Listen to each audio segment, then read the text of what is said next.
The need to connect is at our core as sentient beings. It takes time, effort, and understanding. Sometimes it feels impossible.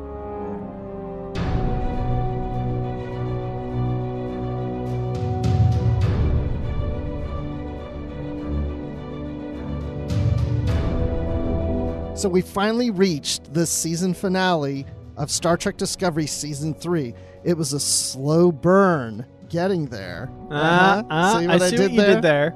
Yeah, right. Welcome, everyone, to Positively Trek. This is our review show of Season 3, the last episode of the season, That Hope Is You, Part 2.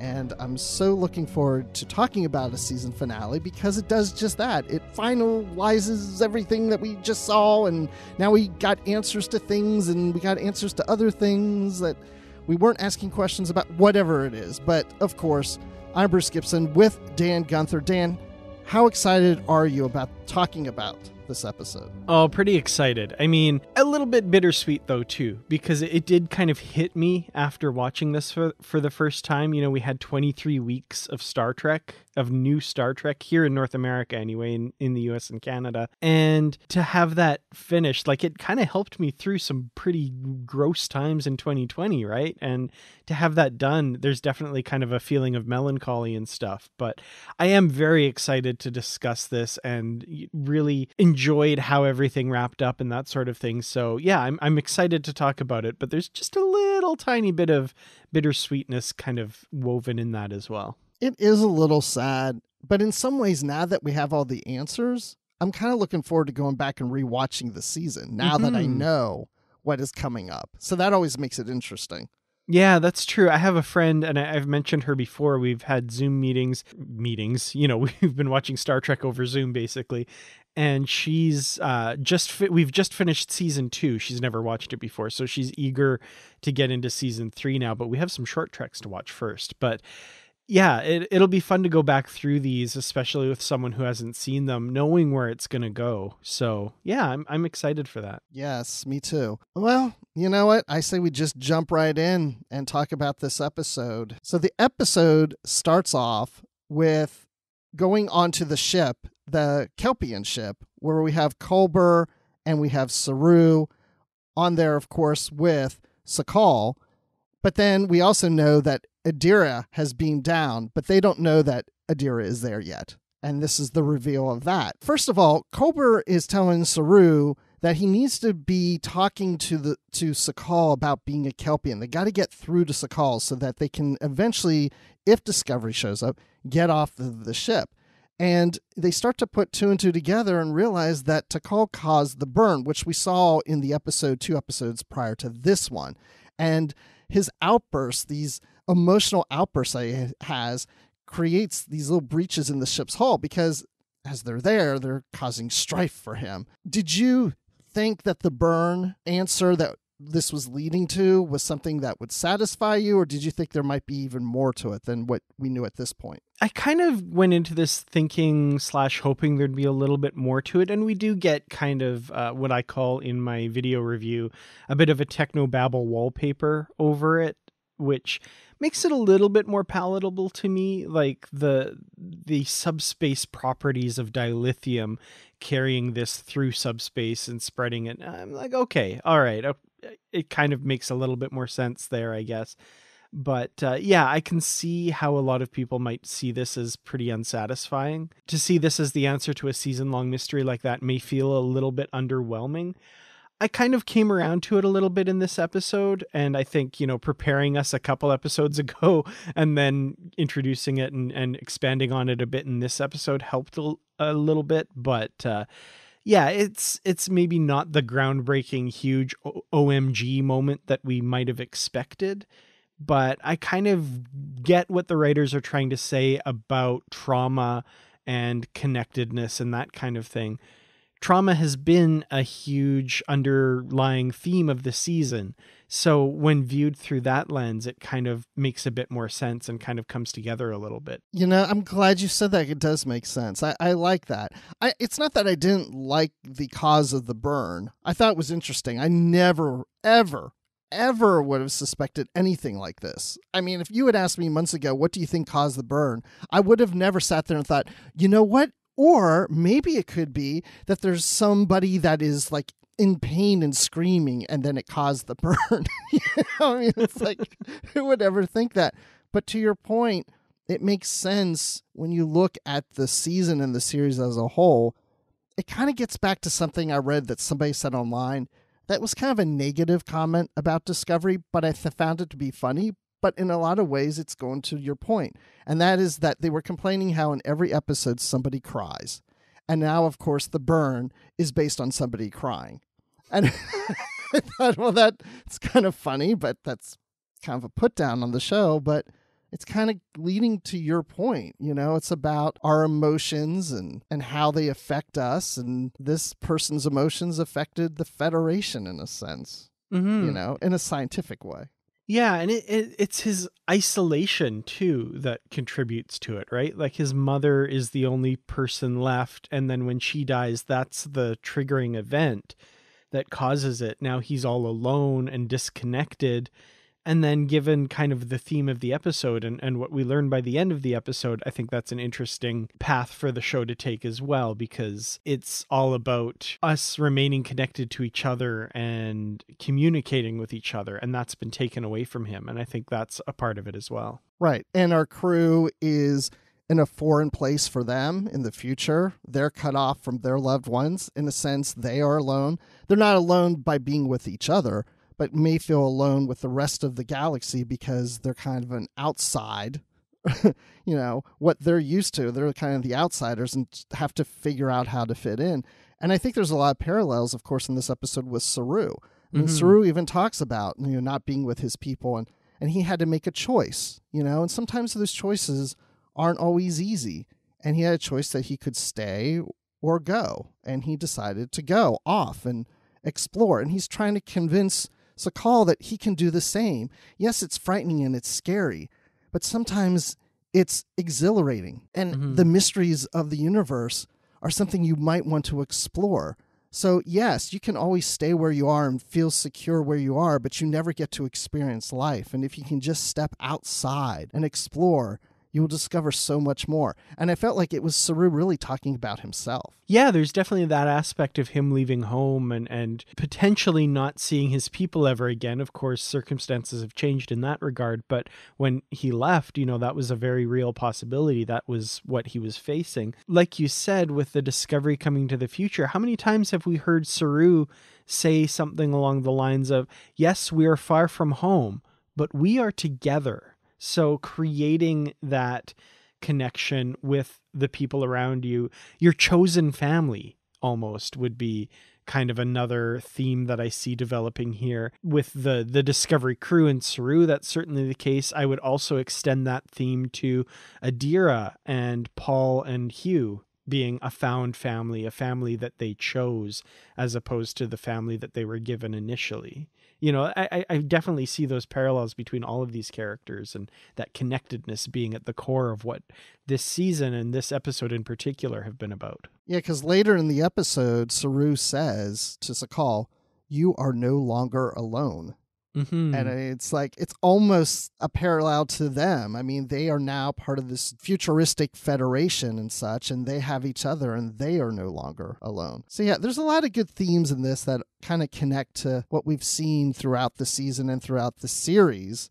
But yeah, the whole cause of the burn, it is interesting how Sakal's genes have mutated so he can interact with the dilithium. And so his emotional outburst with all this strong concentration of dilithium just has this ripple effect to other dilithium in the universe to cause this.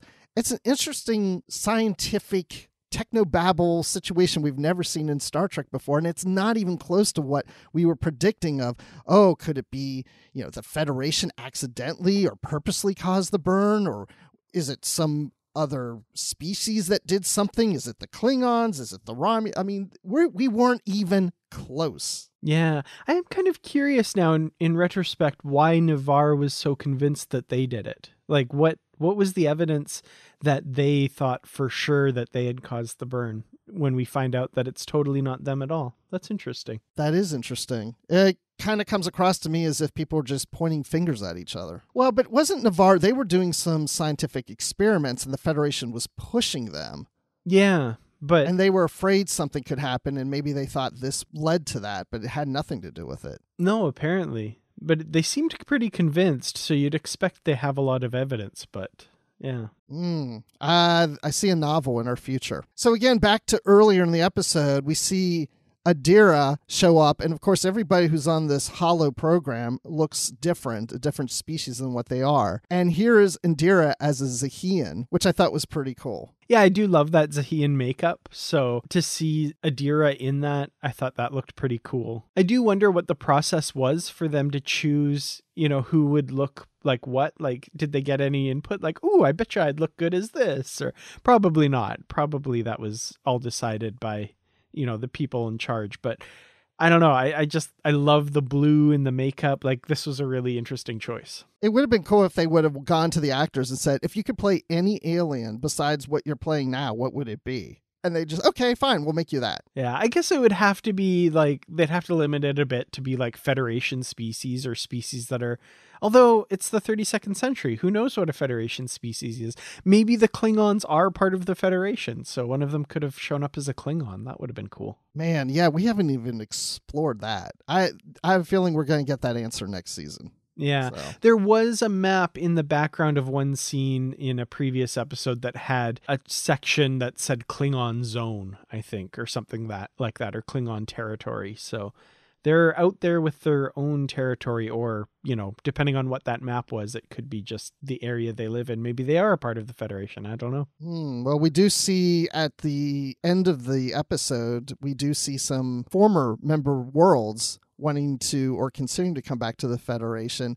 And, if Navarre does come back to the Federation, that means Romulans will now be part of the Federation. Yep, absolutely. Interesting.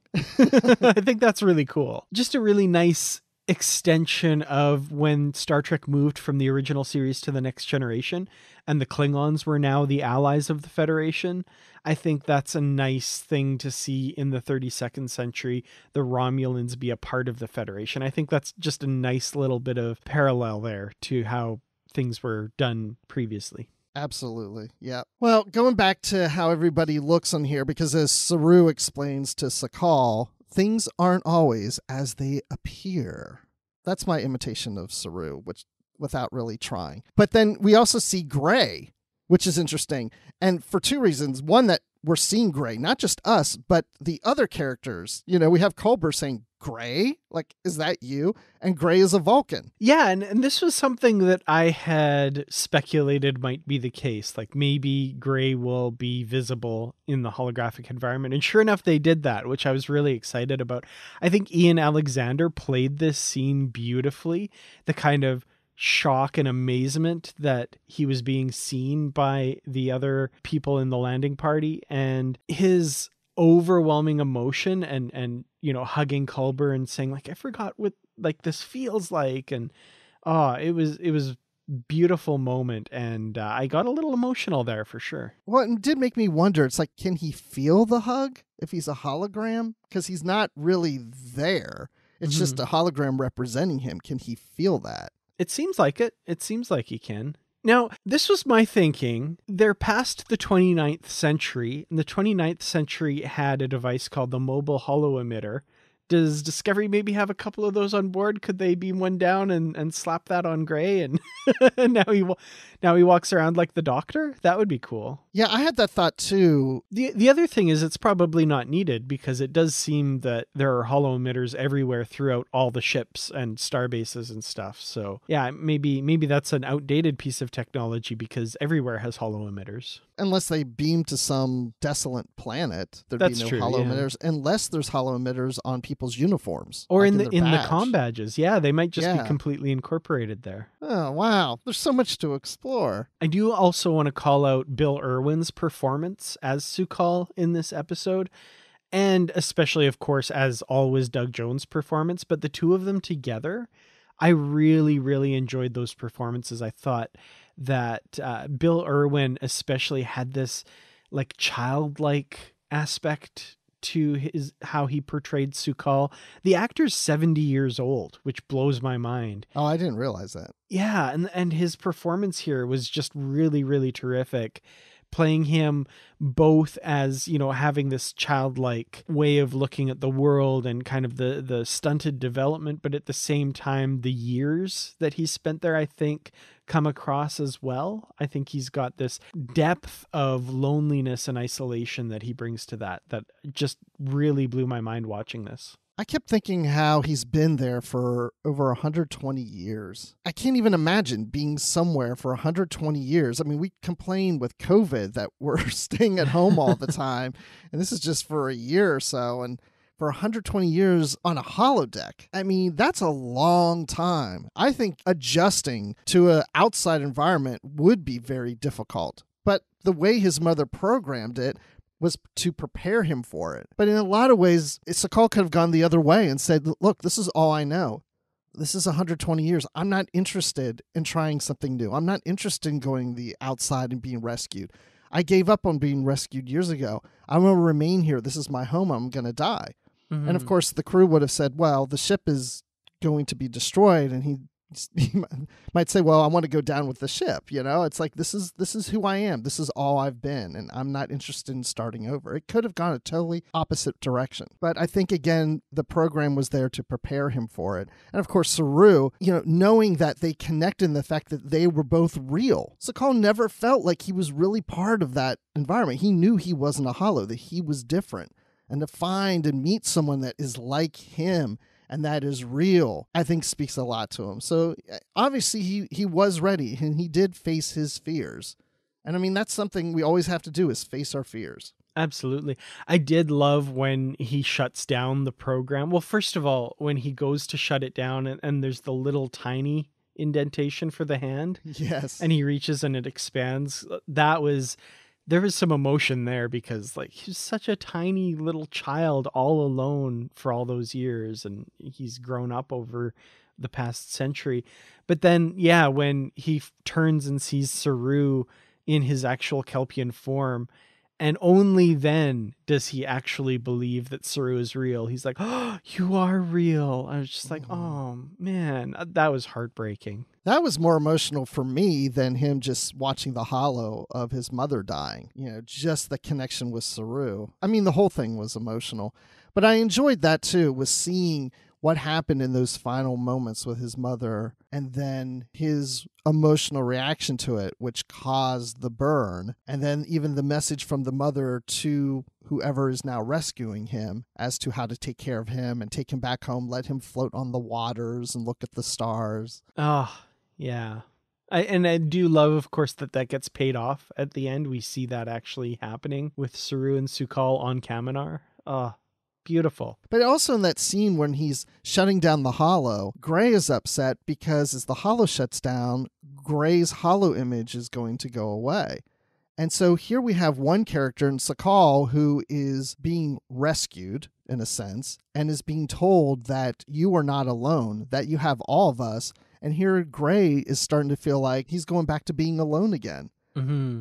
But yeah, they give him the hope. At least Culber says, you know, we can figure it out. We can go back and do this again. We can create a hollow of you. You feel bad for Gray, but I think at the same time, we as viewers are also given hope that they're going to figure this out, that we will see Gray in season 4 as a hollow. Yeah, I hope so. I am curious, like, if that will play a part in the narrative of season 4 of them trying to figure this out, or if maybe we come to season 4 and like, hey, we figured it out. Gray's now a character on the show. Either way, I think I'd be satisfied. But as long as we get kind of an explanation of exactly what Gray is and how this is happening, because the other thing is, someone was talking about how Jadzia Dax undertakes the ritual to bring her former host's memories into her friends and stuff. And yeah, if they can do that, if those memories can transfer into another person, even a person as alien as Odo, and Odo becomes like a hybrid of Curzon Dax and Odo,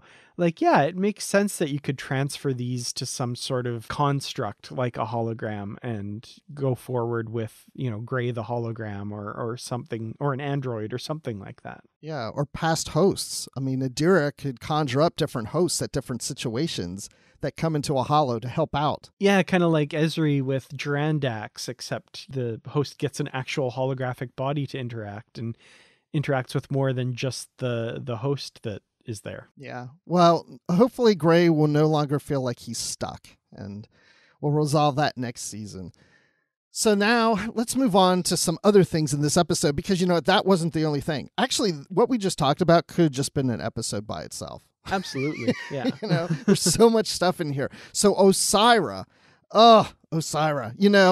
we were starting to really like you in the last episode of wanting to join the Federation and bring the Emerald Chain into it. And now you're all mad and pissed off and you want to go and start killing everybody. It's like, I just was like, I'm so tired of her. I want her out of here. Not that I don't like the character, but just what she's doing. And it's like what she's doing to her crew. It's like, I'm done with you. Let's get this done with. And poor Stamets is pleading with Admiral Vance, let me go. We've got to go save Culber and Saru and everybody and Adira.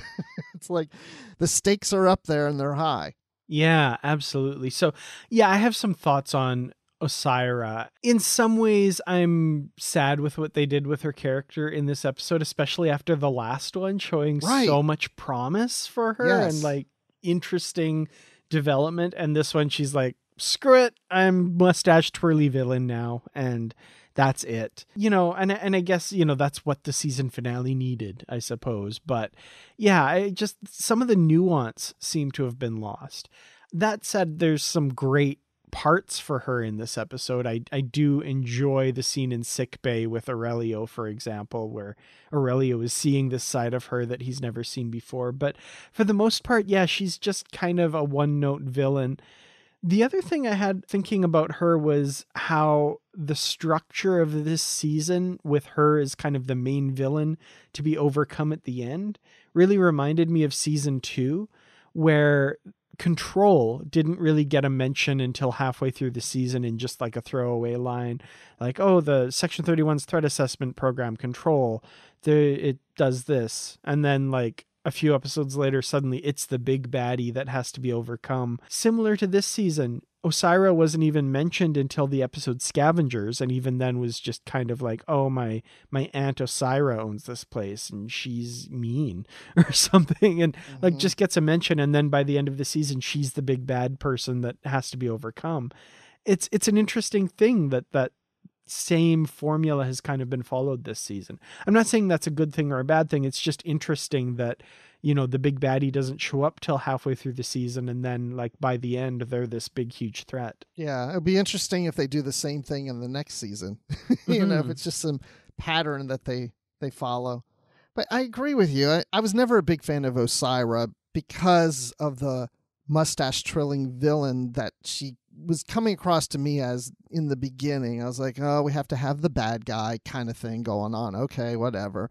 And it wasn't necessarily her character or the performance. It was just that kind of trope of, we have to have a bad guy. But that last episode really got to me. I was really like, okay, I'm loving this character because there's a lot more dimension to her. There's so much more that she's trying to do and is coming from left field, something we weren't really even expecting. That was her driving motivation through this through the season. And to your point, yeah, it just kind of felt like it was thrown away at the end just so we can have action scenes, which there were very good action scenes. But for me, a lot of fighting scenes they go on a little too long for me. And it's not just this show or anything. It's like in so many other things where at first I think it's cool, but they just play a little too long. And I'm like, okay, I get it. We're going to beat each other up for 5 minutes. I'm starting to get a little bored, Yeah. But I mean, at least she did have moments where she said, I tried with Vance. I tried. You know, I'm glad they put that in, but I would have liked to have a little more of that. I would have liked to had more of her saying to Burnham, like, you know, I want so much more. I feel like we can do something, but nobody's willing to work with me. And Burnham, like, trying to give her hope, like, you need to keep trying. Like, I wish we have had something a little more like that, but Adira just, for whatever reason, isn't coming around. Yeah, a little bit more from her perspective and where she's coming from and why she's doing this, I think, which we did get, like you said, in the last episode. But this episode, it just kind of, it's in the background and it's not really addressed directly, you know? Like, why does Adira, like, she cares about her people, obviously, on some level, and, you know, wants to see a good future for them, but that isn't even mentioned in this episode or anything like that. And then when Adira is dealt with and gotten rid of, the emerald chain just kind of crumbles away, apparently, which I was like, oh, okay. So we got told in the last episode the emerald chain is this spanning multi-planet thing that has a Congress and all this stuff, but you kill Adira and they just kind of crumble, I guess. I'm not faulting that choice. Like, I'm not necessarily wanting season 4 to be an exploration of the politics of the emerald chain and like how that's all going. But at the same time, it just felt like all that world building kind of was really for nothing. Like, it just was this faceless thing out there that was a threat. And now that Adira's gone, it's not a big deal. It's gone now. Yeah, sometimes we talk about this when we review comics. Like, you only have so many pages. Mm-hmm, exactly. Yeah. And so, you know, I guess they feel like they just have to quickly tie things up in a bow. I like to think that maybe it took some more time, you know, at the end of the episode, that there was a time span from what we saw at the very end that maybe they were already kind of crumbling. And Adira was the last, you know, the straw that broke the emerald chain's back. Yeah, and I could see that being an argument given that they had said they're running out of dilithium, and maybe this plan to ally with the Federation and become a part of it was like a last gasp of a dying civilization or something. I can fill it in, but I would have liked to have seen a bit more, at least lip service paid to the more interesting, sprawling aspects of that story rather than just the action sequences and the fight. Okay, well, I'll make another note. This is a good idea for a novel or a comic. You know, here's another thing. Navarre. We speculated last episode that, the Navarre fleet will probably show up, probably like at the last minute or something in this episode, but they actually show up fairly early in the episode. Mm-hmm. But we really don't get anything from that. Like, there really wasn't a whole lot of purpose to the Navarre fleet. Yeah, not a lot. It was what put Adira on the ropes that made Michael able to talk to Vance to get them to negotiate a way out of there. So they were kind of this, you know, overwhelming force that made Adira a little bit desperate, but that's kind of the main role they play in the episode, which I guess was an important part, but I did expect a little bit more from them. Yeah, I kept expecting, we're going to see a lot of things going on with the Navarre fleet. And then it was like, I couldn't really even see them that well. Yeah. But I will say that scene where Burnham's talking to Vance, I love that scene from the bridge. And she's like, you can trust me. You can trust us. We won't let you down. I won't let you down. And even though she's making that plea, you almost expect Vance to say, fine. But he just swipes the communication closed, and I love that part. I love how he just swipes it closed. But he does come through for her. He doesn't give her the answer. But man, that was one of my favorite Vance moments. I did like that as well. His face is just like, oh, I'm so frustrated right now. And I was like, is he swiping left or right? I'm not sure. No, I'm just kidding. But yeah, no, I loved that. And the fact that it was ambiguous and Adira, well, that went well. And then, then you realize the ships are standing down. I was like, yeah, that was a really cool little moment for sure. Yeah, and going back to what you were saying about Aurelio and the truth serum and working that on Book, gosh, you know, Book's going through all that pain and he's screaming and Burnham has to watch all this.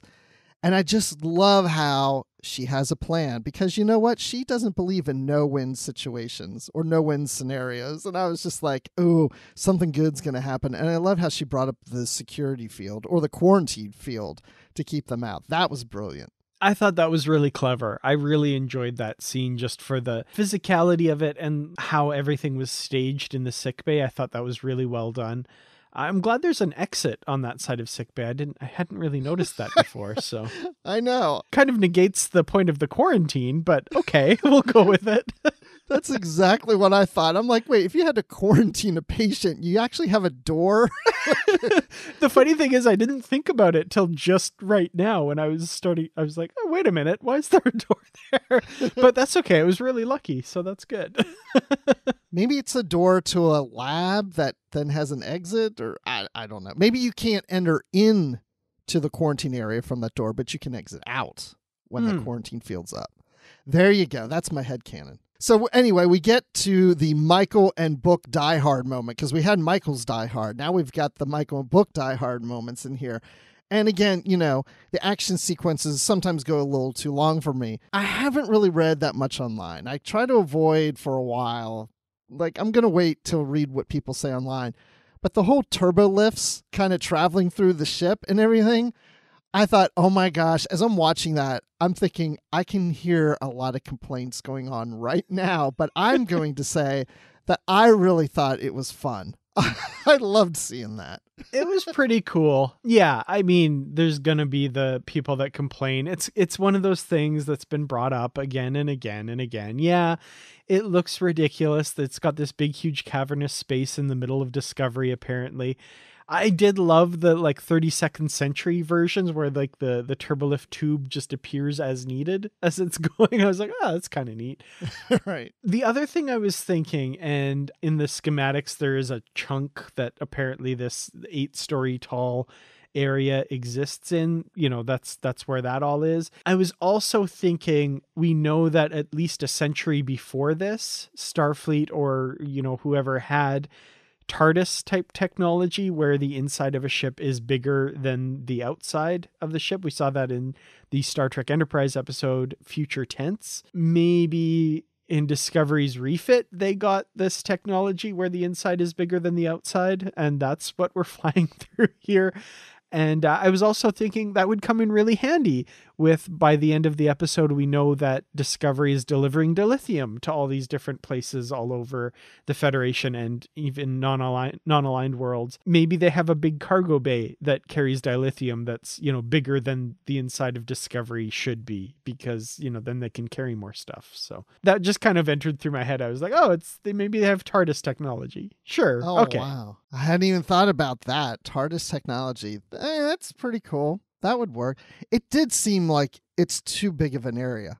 It's like when Book is on top of one of or maybe it was Burnham, whatever. I just remember it flying through and thinking, it looks like they're passing through Coruscant in Star Wars, or like it's in a city or something. It doesn't feel like they're on in a ship. It seems too big. It feels like they're just passing things continuously. And yeah, it just seemed a little big. But at the same time, I thought it was really cool because, as I think about the turbo lifts from the previous series before Discovery came on, I used to try to picture the turbo lift comes down and then it goes sideways. And I thought there's got to be all these little tracks between rooms and down corridors and stuff. But I kind of like this idea that there's this big open area and things can just move sideways and up and down to go to the area that you're trying to reach, as opposed of going through corridors. I think that's a pretty cool idea. It's definitely interesting. The part that bugged me, I think, more than the area was it seemed that there were so many turbolifts going to so many different places. And I was like, who's taking these? Where are these all going? I thought the exact same thing because Discovery is under siege. People are held hostage. So it can't be that many Osiris people going around on turbolift. Where are they going? Unless the turbolifts just automatically just go empty on their own back and forth to different places at certain times, because it knows at this time people tend to be leaving this area at this moment and it's going to that area to be ready for it. I don't know. Maybe, yeah. Wow. We're not going to spend the whole episode about turbolifts, but hey, I wanted to ask you one thing. The whole scene before that where Burnham takes a regulator badge and she speaks through the ship through a channel-wide speaker system where she's communicating with Tilly about celebrating a birthday and playing 7-Car Stud and drinking Synthanol. And too bad they didn't have fireworks. And then Tilly talks about being in a nacelle and whatever. Did we ever see that? I don't recall that scene. We never saw that, right? No. That was just invented for this episode, which is why Tilly had to explain it to everyone for the audience to know as well. Okay. That's what I thought. But at the same time, I'm like, wait, maybe was this something in season 1 I've totally forgot about or something? Because because this is the reason I brought this up. Synthahol. Yeah, I was wondering if you would bring this up because I had the same thought. Was this birthday in the 23rd century or the 32nd century? Because it could have been, yeah. They shouldn't have had synthahol in the 23rd century. No, that wouldn't make sense. So yeah, it could have been during the last season, right? Did Tilly say it was a number of years ago? I think she just said last year. Last year. Maybe so, maybe it's maybe the current date is February 5th and that happened back in December. Yeah. And she's just saying last year. Yeah. Yeah, like our birthdays, like right now it's January. Our birthdays were in October. I mean, we could say, oh yeah, last year on my birthday. Yeah, that makes sense. Yeah. Okay, good. That's what I was thinking when I was trying to make it all work. So Book is fighting Zara on one of the turbo lifts. And I mean, come on, we have to have a great line in here somewhere. And Zara's like, who do you think is going to make a bigger stain down there? You or that big cat of yours? And Books hits him. There goes Zara. And he goes, she's a queen. It was a great moment, of course. As soon as I knew he was going to die at some point anyway, but as soon as he insulted Grudge, he's done for. So yeah, right. That was a great moment. And yeah, she's a queen. Yeah. Great moment from Book for sure. I'm sad we didn't see Grudge in this episode though. Oh yeah, that's true. Well, yeah, you're right. We didn't. Darn. Oh well. It would have been funny if Book was like, you can talk about Burnham, but never talk about Grudge. Aw. But speaking of Burnham, did you expect Osira to die at her hands in this episode or die at all? Oh, totally. Yeah. Absolutely. Yeah? I don't know. I mean, I was kind of thinking she could die or they just arrest her. They finally capture her and take her off to Federation headquarters and lock her in. Possibly. I felt when she got so villainy in this episode and was, like they were setting her up, I thought, to end at the hands of Burnham. I don't know. What did you think of that scene in the data core? As an audience, I feel like I'm not sure what's happening when she's getting pushed into the programmable matter. Like, is this supposed to kill her or what? Like, it was just kind of like, I don't know what's going to happen here. It seemed a little confusing to me. Yeah, it did to me too. I didn't know what's going to happen when she got sucked up in there. It's like, is she going to live? I mean, we even see the matter going into her mouth. And Osira seems to believe that's going to kill you. She walks away from it. She does turn around and looks, double checks one more time. But yeah, why did Burnham survive that if Osira thinks that's going to kill her? I guess because she had the gun and was able to shoot her way out, maybe. But yeah. Maybe? Yeah. I don't know. Again, that whole scene, the fights going on there, again, that's one of those things that just went a little too long for me. But I did like how Burnham was able to come out of that and shoot Osira. And I'm so glad. Thank you, Discovery, for not shooting Osira. Burnham walks by her, and then Osira jumps up and attacks her. Like those scenes, that trope of, oh, you think somebody's dead, but they're not. Nope, she is dead. When we say she's dead, she's dead. Okay? Thank you. Yeah, definitely. And I did like Burnham's line, unlike you, I never quit. I thought that was good. People get good lines in this episode. Yeah, there are some good lines. You got to work in the good lines, especially for a season finale. Well, let's talk about our bridge crew. They had a lot to do in this episode, too. I'm glad that the writers like to play with these characters as a team, and they do work as a team.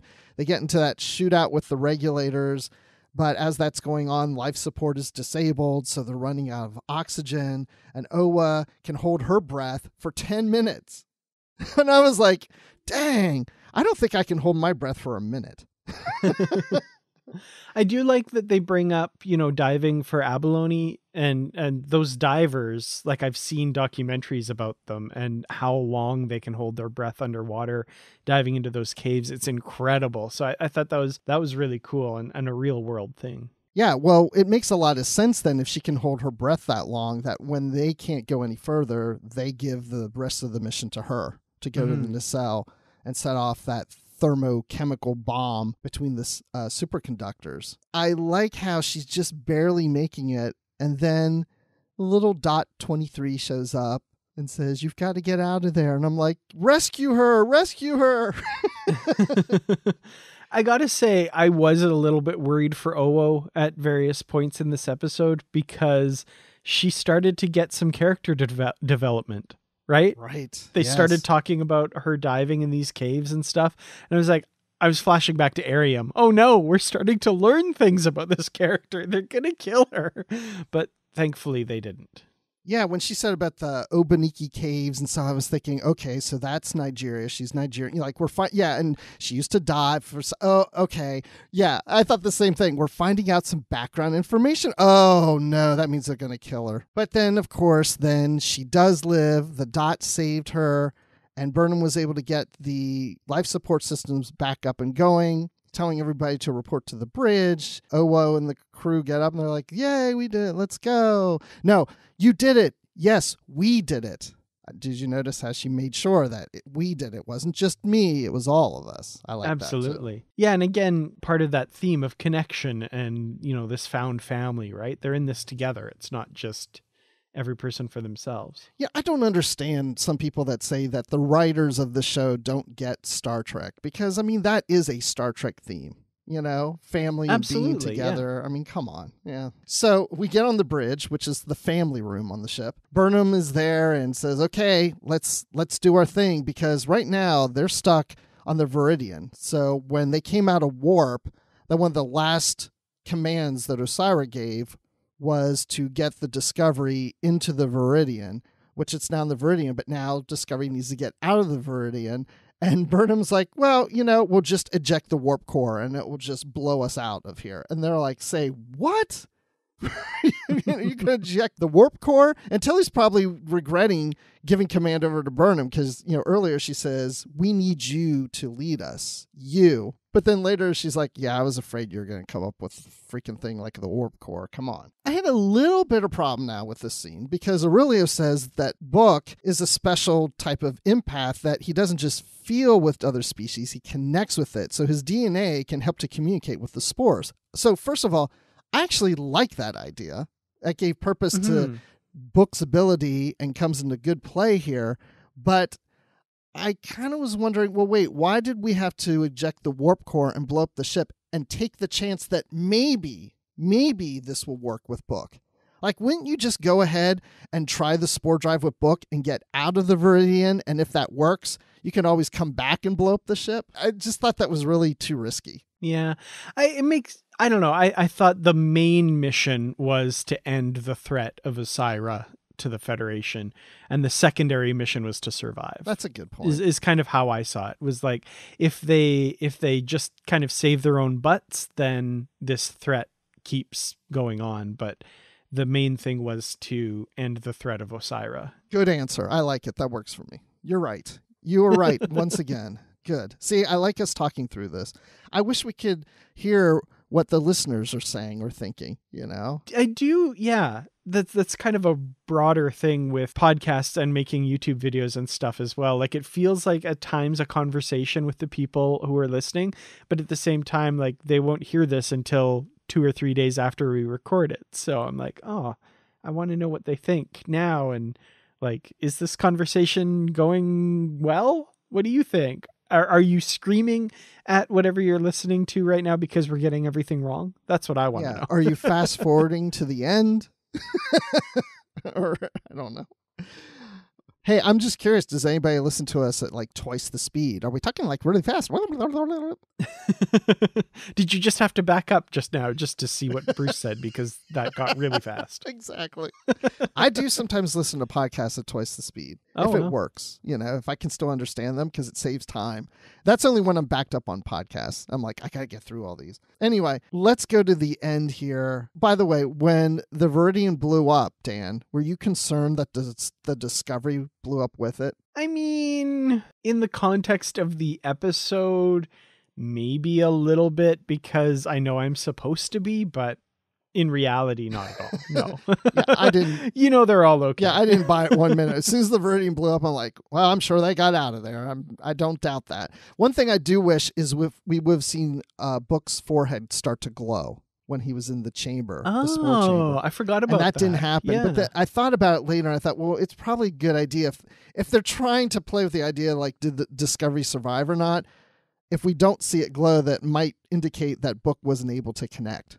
So, right. If we saw it glow, then we'd be like, oh, well, he connected. We saw him glow. Discovery does get to the Kelpian ship to rescue Culber, Saru, Adira, Gray, and of course, Sakal, which we already talked about that a little earlier. So now they're back to the Federation, where we have all these starships in lines and Discovery's flying right by them. It's a nice little homecoming. Yeah, I enjoyed all of this. The homecoming to the Federation headquarters, of course, and then like the revelation of the Trill rejoining the Federation and Navarre possibly considering it.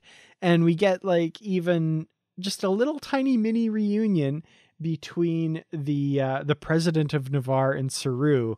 And I was looking closely. Are there sparks between these two? Is there a possible romance here?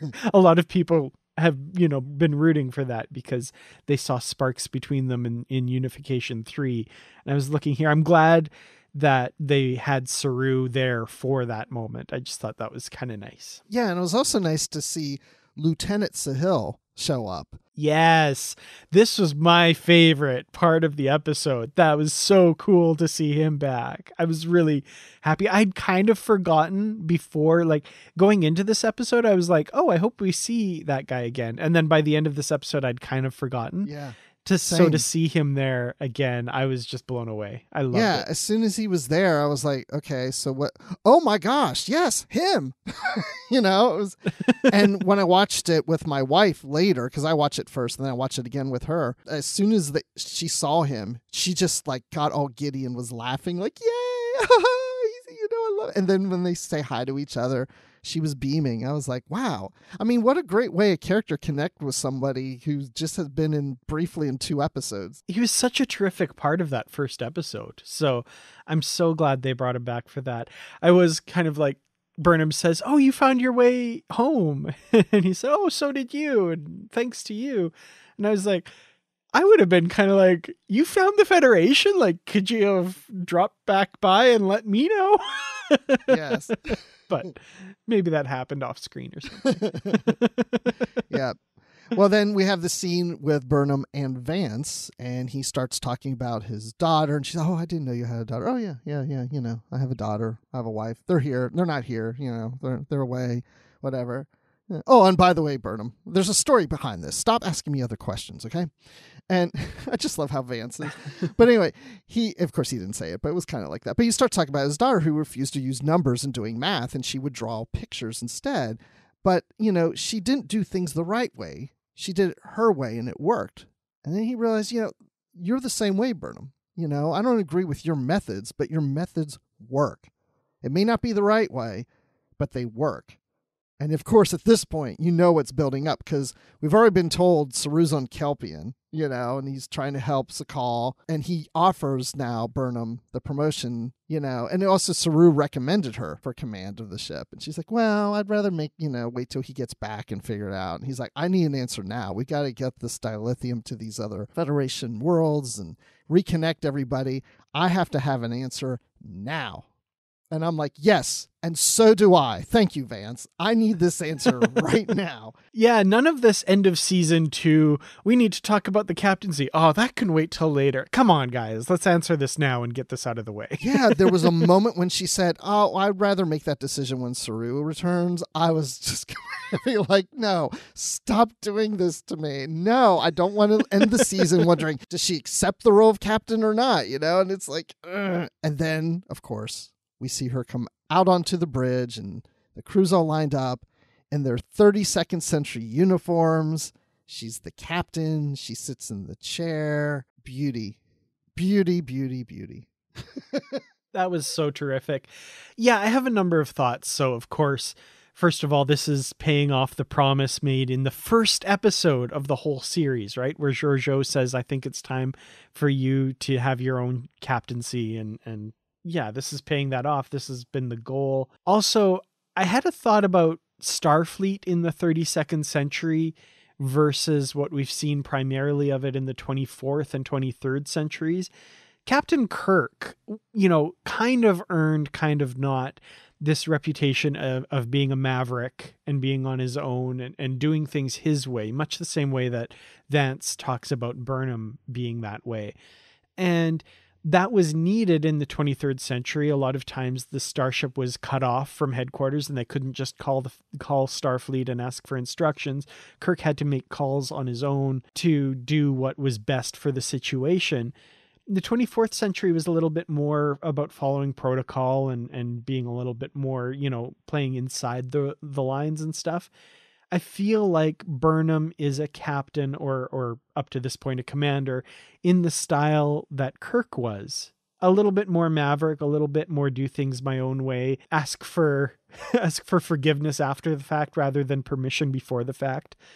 And that might be the kind of captain that Starfleet needs now. Things are a little bit more rough and tumble like they were in the 23rd century. They're a little more unable to kind of follow the strict procedures because things are a little bit more Wild West. Mm-hmm. So I think it fits. I think she's the perfect captain, and Vance has kind of realized what those strengths are and how they can be useful at this particular time in the history of the Federation. Is this one of those Janeway 23rd century cowboy diplomacy situations?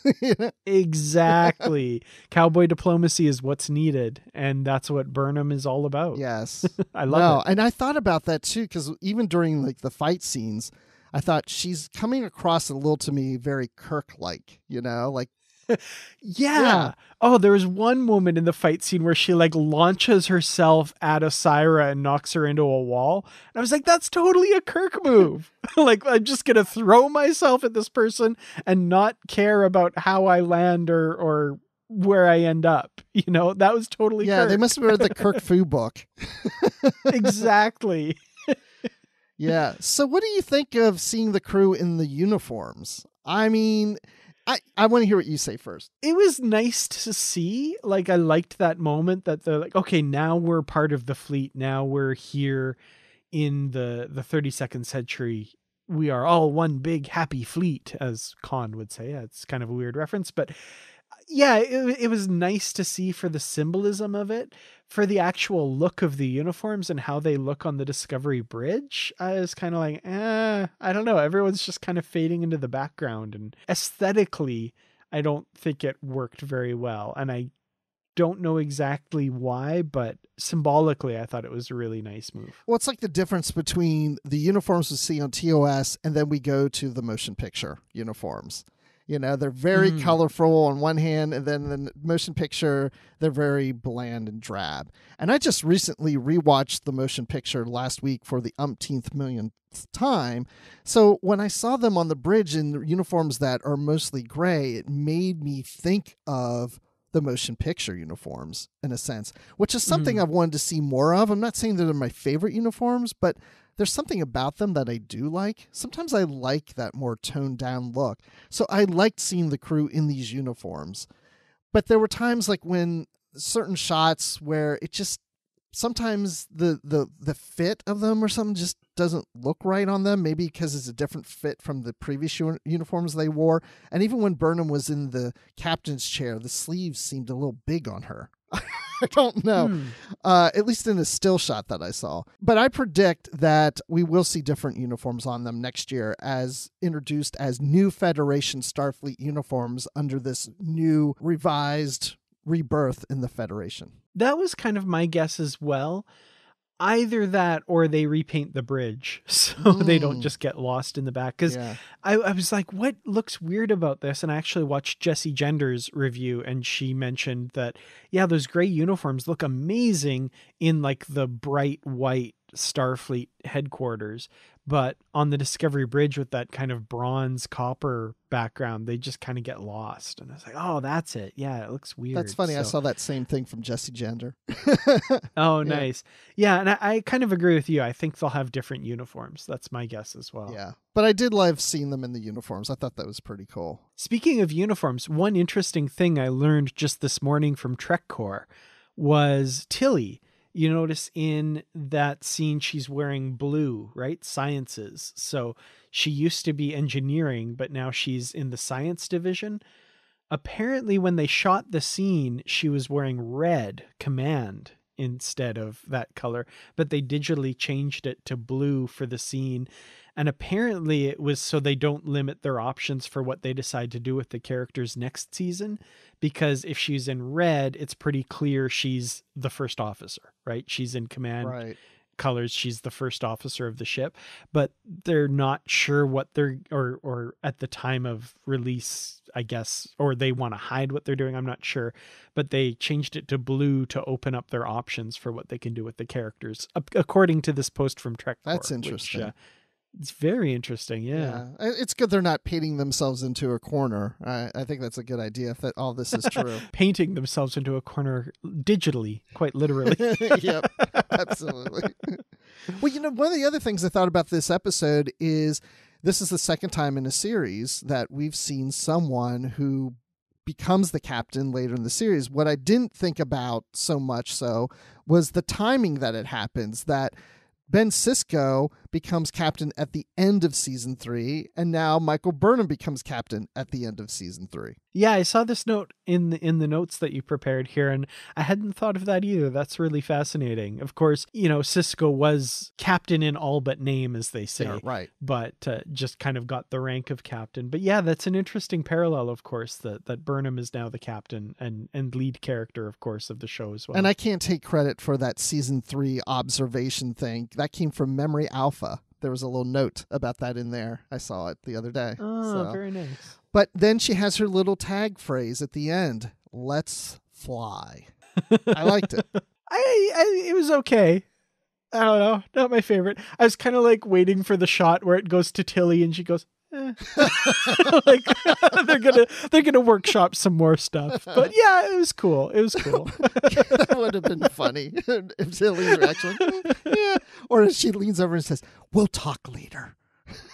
Exactly. I have some experience in this. We'll workshop some different ideas. Don't worry, Manifest is not on the list. Right. And we'll get out of these gray uniforms. So then the whole episode ends with a quote from Gene Roddenberry. And then the original Star Trek theme plays during the credits. I was just curious, why do you think they chose this episode, the end of the season, to put a quote from Gene Roddenberry in? Well, this particular quote, I feel like this is directly relating to the situation we as a species in this world are in right now and have been dealing with while this was all airing and stuff. So I thought this was such an appropriate quote for what we've all gone through and what Star Trek has meant to me through all of this as well, in some ways. So this really spoke to me as like being of the moment for what we have experienced in 2020 and are continuing to experience now in 2021. Yeah, and just as a reminder, that quote is, "In a very real sense, we are all aliens on a strange planet. We spend most of our lives reaching out and trying to communicate. If during our whole lifetime we could reach out and really communicate with just 2 people, we are indeed very fortunate." That almost sounds like something Spock would say, or even Kirk, what anybody in Starfleet would say. Mm-hmm. I don't wonder where this quote is actually from. Probably just an interview. Yeah, I'm not sure. Or possibly like one of the behind the scenes inside Star Trek books or something like that. Maybe something. I'm not sure. I'd like to research that and look into that a bit, but someone out there probably knows and is currently writing us an email or commenting on our post in the Positively Trek discussion group as we speak. So, or yelling at us at their speakers right now. So, all right. Well, final thoughts on That Hope Is You Part 2. Oh, wait, we got the Part 2. Yay. I can rest easy now. Yeah, I enjoyed it. I thought it was a satisfying conclusion to the season. It was nothing, it didn't like blow me away. I wasn't completely, totally 100% amazed and awed by this episode, but there was nothing that I hated about it either. I enjoyed it. I thought it was a very satisfying conclusion to the season, answered a lot of questions, and put us in a really interesting place for next season. It's the first Star Trek Discovery season finale that doesn't have like a mini cliffhanger of sorts. We have changed premise. We have a new situation going into season 4, but not at the level of, oh, the Enterprise has shown up with a distress call. What's this all about? Or we're going through a wormhole to an unknown future. What's going to happen? It's not quite on that level. So it's a interesting change. I was expecting some sort of mini cliffhanger, and I was kind of pleasantly surprised when we didn't get it, because now I'm not wondering about some little thing. Like I said, there's certain situations like when and how will Saru come back, and what will his role be when he does? Is Michael's captaincy permanent? What's going to happen there? Those are questions that I'm content to wait for season 4 to have answered, as opposed to, oh my God, I can't wait to see what's happening on the Enterprise. Why are they here? What's going on? Or I can't wait to see this 32nd century future. Oh my God, what's happened kind of thing. So on that level, I think I'm more satisfied with this ending than previous seasons. And I'm really excited for the possibilities and where the series can go from here. So yeah, I'm going to give this a bit of a bewildering trip through a vast void with flying turbolifts that leaves me a little bit scratching my head, but still kind of enjoying the sights and what's going on. I have to think through that review, that rating there. Let me think. Yeah, I agree. What you were saying about you enjoyed this season finale. It was really good. Didn't blow you away.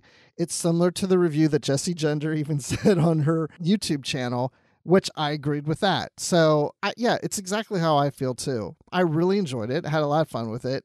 It's not like my favorite episode of Star Trek. It wasn't nearly the worst or anything. It was just a fun season finale. I enjoyed it. I liked it a lot. There's a lot going on. I think the thing is, when it comes to episodes that I really love, it's more of the more intimate, maybe slower episodes, more focused on a character or two. And there's just so much jam-packed into this.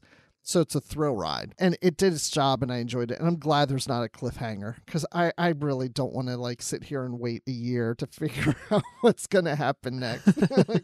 I like how this ended. And I've heard some people say that, it feels like this could be the end of the series. It could just stop right here and be a satisfying conclusion to the entire series. But I'm glad it's not. Since seeing this episode, I do wonder about that particular part of fandom, and I put that in quotes.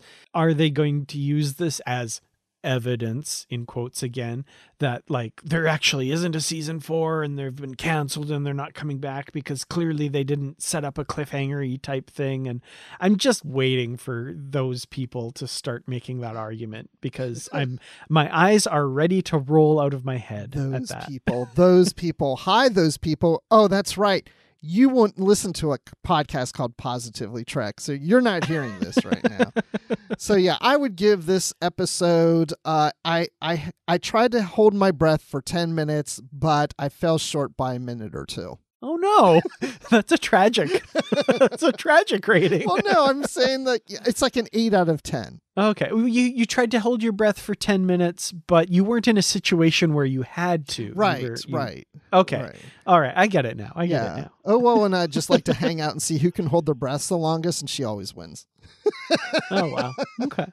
So, oh, wow. That's it. No more episodes on Mondays until we get some new Star Trek. I don't know when that's going to be. Yeah, I'm definitely sad about that. It kind of, like I said, it hit me after watching this episode.